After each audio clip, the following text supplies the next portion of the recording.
সাতক্ষীরার এমপি গাজী মুক্তিযোদ্ধা নজরুল ইসলামকে বহিষ্কার করেছে বাংলাদেশ জামায়াত ইসলামী। এখন থেকে তিনি আর এমপি পদেও থাকতে পারবেন না। এতেই প্রমাণ হয় জামায়াত ইসলামী তাদের ওয়াদাতে তারা বদ্ধপরিকর। কারণ তারা বলেছিল, আমরা আল্লাহর আইন চাই, সৎ লোকের শাসন চাই। বাংলাদেশে আপনি আরেকটি এমন দল দেখাতে পারবেন আমাকে, যেই দল নারী কেলেঙ্কারির কারণে তাকে বহিষ্কার করেছে আর সংসদ সদস্য থেকে তাকে বহিষ্কার করেছে, এমন ইতিহাস বাংলাদেশে আর কোনো দল দেখাতে পারবে না। সেই জায়গা থেকে আমি বলতে চাই, যারা বাংলাদেশ জামায়াত ইসলামীকে সমালোচনা করেছেন, এখন অবশ্যই তাদের প্রশংসা করতে হবে, অন্যথায় তাদের ব্যাপারে ইনসাফ করা হবে না। তাহলে বোঝা যাবে যে সমালোচনা করার জন্য সমালোচনা করেছেন আপনারা। এমন দৃষ্টান্ত যদি প্রতিটা দল দেখাতে পারে, এমন সিদ্ধান্ত যদি প্রতিটা দল নিতে পারে, তাহলে বাংলাদেশের কোনো এমপি, বাংলাদেশের কোনো মন্ত্রী নারী কেলেঙ্কারিতে পড়বে না। বাংলাদেশ সরকারের কাছে আমি আবেদন করতে চাই, যেভাবে এনআইডি কার্ড হয়, যেভাবে স্মার্ট কার্ড হয়, আপনারা কাবিননামা দিয়ে ঠিক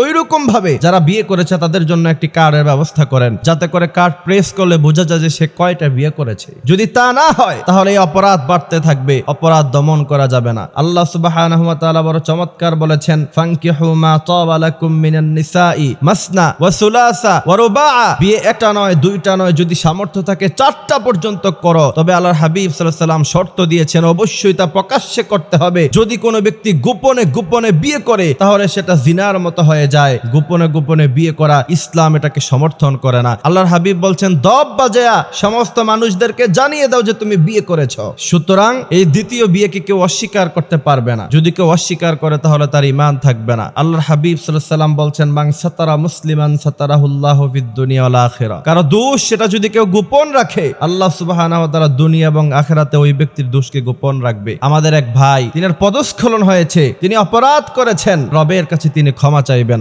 আল্লাহ তাআলা তিনাকে ক্ষমা করে দিবে। সেই জায়গা থেকে যে যুগান্তকারী সিদ্ধান্ত জামায়াত ইসলামী নিয়েছে, আমি বিশ্বাস করি এতে করে বাংলাদেশ জামায়াত ইসলামের রেপুটেশন 1000 গুণ বেড়ে যাবে ইনশাআল্লাহ।